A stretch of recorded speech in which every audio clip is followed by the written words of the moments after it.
administrators and teachers from across Long Island at the Long Island Association for Supervision and Curriculum Development at their annual fall conference, and you were there too. If you were to ever look at the logo for the association, you will notice that there is an outline in the map of Long Island. And if you were to look closer at the logo, you'll notice that on the map there are the following words: leadership, quality, and professional development. On that day, I sat with many others in what looked to be and sounded like a room filled with quality professional leaders in search of development, just as that logo describes.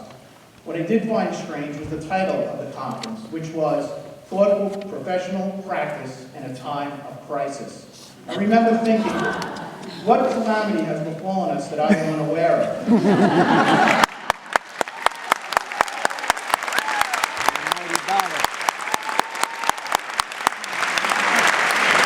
What I soon found was that we were not in a crisis, but one was certainly coming. Created. On that day, we and others made presentations to inform all of the educators and all the leaders on Long Island about how poorly our students were performing, that our teachers needed to improve their instruction, and finally, how APPR would be used as a tool by building principals to ensure that our teachers would improve their instruction. And oh yes, that APPR would be used by the superintendents to ensure that the principals were getting the teachers to improve their instruction. The conference that I referred to on that day also permitted members of the audience to ask your panel questions about the crisis that was coming, a crisis that is facilitated by you and created by the Obama administration. That's right.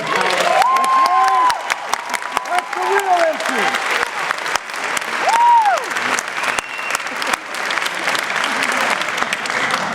Power of the purse with millions of dollars and race to the top funds. The money which never really made its way to the districts and the students but remained in Albany to create websites and to hire lawyers to review APPR plans, among other things. I recall meaningful questions and concerns that were expressed to you on that day, and to be honest, were responded to with buzzwords and edicts about compliance and requirements of the state and federal governments. We, the educational leaders of Long Island, were bewildered by your responses that day. You did not inspire us to achieve higher levels of excellence, to do better with our students, and to raise standards. We did not develop on that day. Instead, you lost us. Yeah. I love it.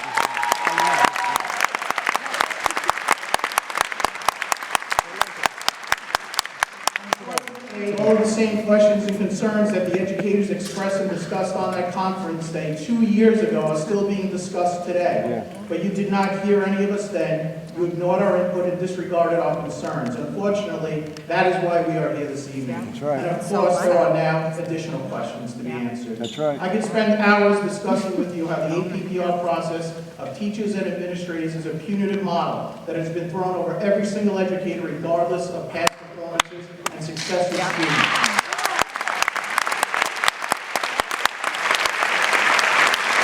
APPR has narrowed the curriculum with an overemphasis on English and mathematics preparation, which eliminates educating the whole child with a comprehensive curriculum experience and has a negative impact on the social sciences, science, and of course, the arts.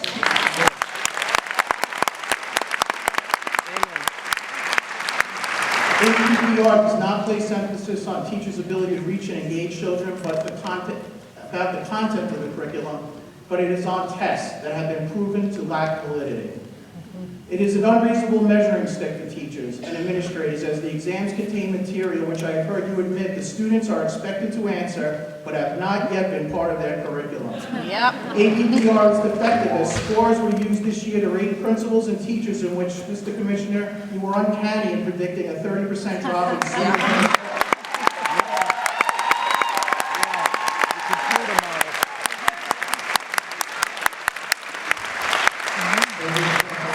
APPR ignores the research which has shown that student test scores are not a strong predictor of quality teaching. Therefore, I cannot comprehend why children are placed in the middle of this evaluation process being used like lab rats in this flawed experiment. I could go on.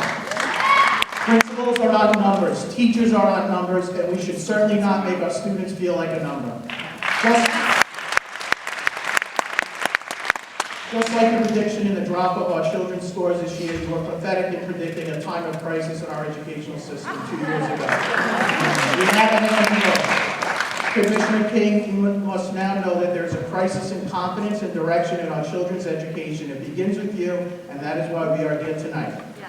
Finally, history has always shown us that great leaders arise in a time of crisis. So yet now you have a chance to reflect upon all that has been said and presented to provide our children and their educators with the quality professional leadership they deserve. I hope that we can count on you.